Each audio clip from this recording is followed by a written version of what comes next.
a lot to be said for the traditional worker. Old way of doing things can just pay dividends. She's just a Celtic living, she'll not take no advice.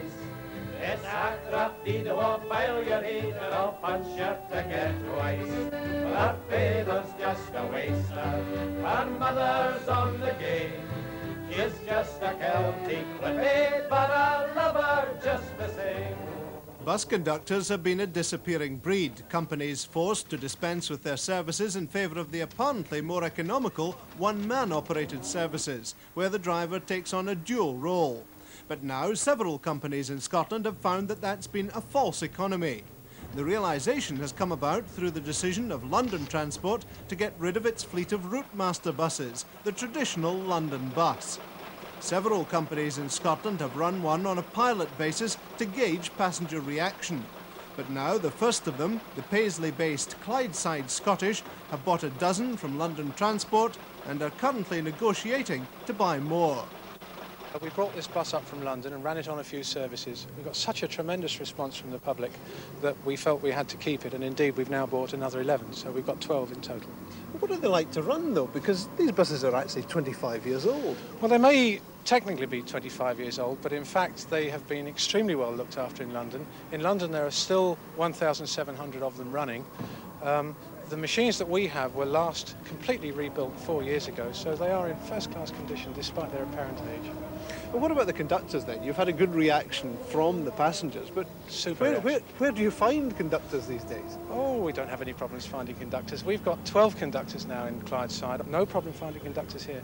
It seems a complete turnaround. I mean, 4 or 5 years ago you were getting rid of conductors, now you're taking them back on again.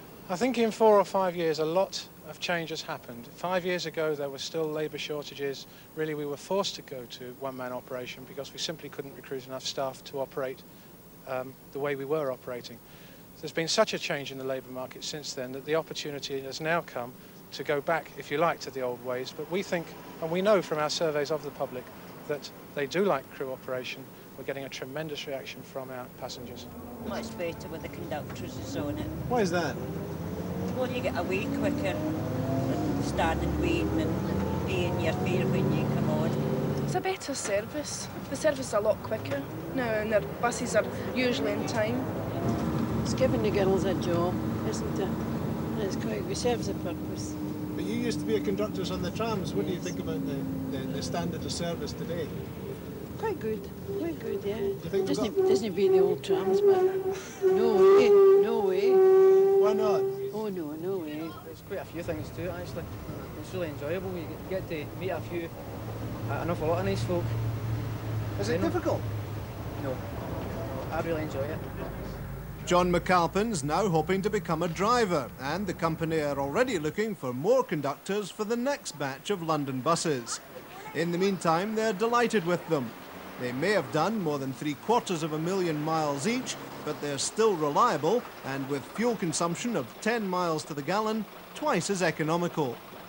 Well, looks like set fare on the Paisley buses, or the London Queues bus. of buses build